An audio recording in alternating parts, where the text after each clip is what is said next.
magaalada Gaarisa ayaa saakay ku waabarisatay olole nadaafadeed oo ballaaran kaasoo laga sameeyay hareeraha wadada weyn ee Kismaayo Road si loo soo saaro bilicda magaalada Gaarisa waxaana mas'uuliyiinta sare ee Gaarisa ay dadkii ka qaybgalayaasha ololahaasi nadaafadeed la wadaageen nadiifinta budaacadaha ku yaala hareeraha wadooyinka magaalada Gaarisa waxaana ugu horeyntii halka ka hadlay madaxa golaha milishiibiyada Gaarisa mudane Ibrahim Maxamed Salaad. Assalamu alaikum. This is a very big day for Garissa County, in fact for Garissa Municipal Board, and we thank our partners who have joined us, the Kesha Alliance, our young sister Omi. In fact, I only saw her on TV. This is the first time I'm seeing her. And also the Muhuri for joining and partnering with Garissa Municipal Board in ensuring that we live in a safe and clean environment. Cleanliness and sanitation is the duty of every one of us living in this county. And so today, the step forward that we have taken up this initiative, and I think we should continue with this initiative. We should make it a monthly exercise where all the residents will come out together and clean our environment.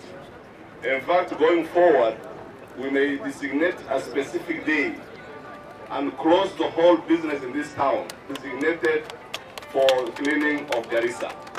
As you know, Garissa is the county headquarters. There's a former provincial headquarters. It's the gateway to Northeastern Province. The cleaner this city is, the more investment, the healthier the population, and the greater the economy of this country. With those few remarks, I thank you all for coming, and I hope we'll make this a continuous exercise going forward, inshallah. Thank you very much. mas'uuliyiintii saakay horkacayeen qaybaha kala duwan ee bulshada ee ka qayb qaadanaya ololahaasi nadaafadeed waxa isagana ka mid ahaa ku-xigeenka gabaraha maamul goboleedka Gaarisa mudane Cabdi Dhaqane. maanta waxaan isugu imaanay halkan inaan ka qayb galno ama ka qayb qaadano munaasabada ahayd oo bil kasta aan maaragtay aan soo baxno oo magaalada ku nadiifino. maanta Garissa County Government iyo dadweynaha Gaaris waxaa soo join gareeyeen maaragtay civil society iyo NGOs oo ka kala socdaan Muhuri iyo Kesha Alliance gabadhayna waa gabadhaysiin Ummi waa idaa noo imaatay. Garissa University College is also represented. Garissa University is also represented. We thank them for that. marka dadweynaha shacabka Gaaris waxaan sheegaynaa inay maaragtay nadaafada gacantooda ay ku jirto. nadaafada inaan isbarno, nadaafada inaan ka qayb qaadano. guriyahayna, xaafadooyinkayna, wadooyinkayna inaan nadiifino. cid kale ay sugayso ma laha. dawladda ilaa xad ma wax qaban kartaa inay maaragtay nadiifiso meelal qaar. laakiin qofku gurigaaga kugu imaado ku nadiifin karo ma laha.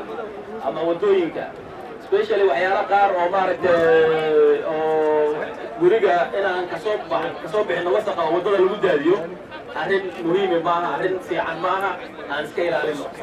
dadweynaha waxaa way inaan maaragtay u sheegno nadaafada inay gacantooda ku jirto ayagana ay bilaabaan. diinta ayna noo sheegaysaa nadaafada. qofka hadduu muslim yahay magaaladan magaalo muslim way oo diin muslim lagu tilmaamo.